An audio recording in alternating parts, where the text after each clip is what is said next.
Et si les belles promesses de la vie moderne n'étaient en fait qu'une gigantesque illusion? C'est la question un peu audacieuse qui est au cœur de l'analyse d'aujourd'hui. On va explorer ensemble une vision du monde, disons, provocatrice. Un véritable guide de la désillusion moderne. On connaît tous cette idée, n'est-ce pas? Notre culture nous vend la vie comme une quête de moments parfaits, de ces instants de grâce où tout s'aligne. C'est la grande promesse d'une existence qui a du sens. Mais voilà, le constat fait ici, c'est tout l'inverse. C'est l'histoire de cet éclat qu'on a au début et qui finit par s'éteindre. Cet enthousiasme des débuts qui se heurte au mur du réel. Ce qui nous amène à la question qui fâche. Pourquoi la vie moderne nous fait-elle miroiter le premier scénario pour, au final, nous servir si souvent le second? La réponse qui est proposée ici est sombre, elle est radicale, et c'est justement ça qu'on va décortiquer. Allez, on y va. Le point de départ de toute cette réflexion, c'est une déconstruction en règle du monde qu'on croit connaître. L'idée de base est assez vertigineuse en fait. Et si nos plus grandes certitudes sur la vie, l'amour, la société, si tout ça était faux? Le vrai danger, ce ne serait pas nos doutes, mais bien nos certitudes aveugles. Et la première illusion qui doit voler en éclats, c'est celle de la romance version moderne. La sociologue Eva Illouz, par exemple, met en opposition deux mondes. D'un côté, les rituels amoureux d'avant, un cadre prévisible, une sorte de garantie sociale qui protégeait l'individu. Et de l'autre, ce qu'on a aujourd'hui, le grand marché de la rencontre avec son incertitude permanente et un risque maximal pour l'estime de soi. Et philosophiquement, cette vision ramène l'amour à quelque chose de beaucoup plus brut.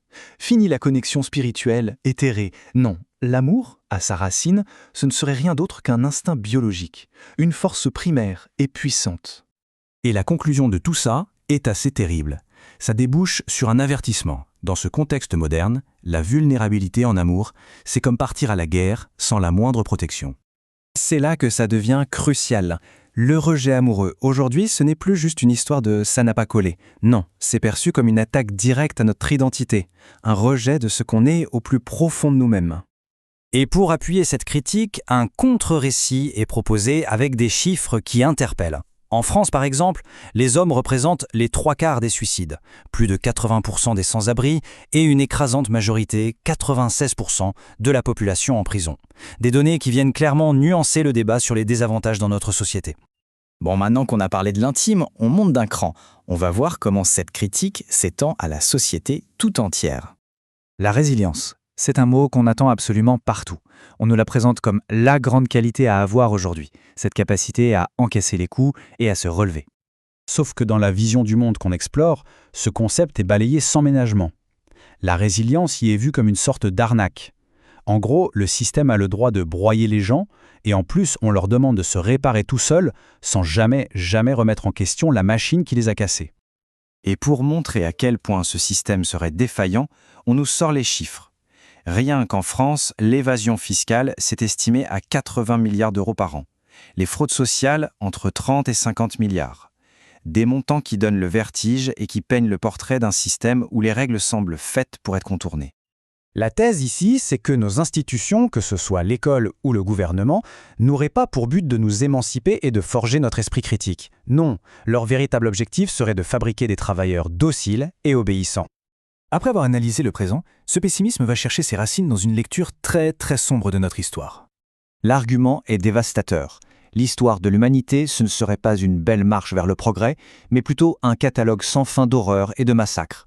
Du génocide des Amérindiens à la traite négrière, en passant par les guerres mondiales et les régimes totalitaires du XXe siècle, l'histoire, au fond, ne serait qu'une succession d'atrocités. D'accord, le constat est noir, tout semble démoli. Alors la question qui se pose, c'est on fait quoi maintenant? Comment on vit au milieu de ces ruines? La première piste pour se reconstruire, c'est une acceptation radicale de soi. L'idée, c'est de prendre ce que la société nous reproche, nos particularités, et d'en faire notre force. C'est là, justement, que se cacherait notre véritable identité. On nous propose ensuite une sorte de manuel de survie, tiré du fameux poème « Si » de Kipling. C'est un code de conduite pour rester debout dans la tempête, maîtriser ses pensées, faire face aux épreuves, ne jamais perdre son intégrité et savoir rester humble. Mais il y a une autre voie possible, une voie beaucoup plus nihiliste, plus agressive, qu'on retrouve dans les paroles de Didier Super par exemple, qui va utiliser un langage volontairement choquant pour tout dynamiter, pour faire exploser les conventions, le sentimentalisme et pour nous mettre face à des vérités qui dérangent. C'est une posture de rejet total. Et tout ça nous laisse avec une dernière pensée, une dernière question qui reste en suspens. Une fois qu'on a déconstruit le monde qui nous entoure, Est-ce que le seul acte vraiment révolutionnaire qui nous reste, ce ne serait pas de se construire soi-même? Peut-être que la seule rébellion qui a encore du sens, au final, est une rébellion intérieure.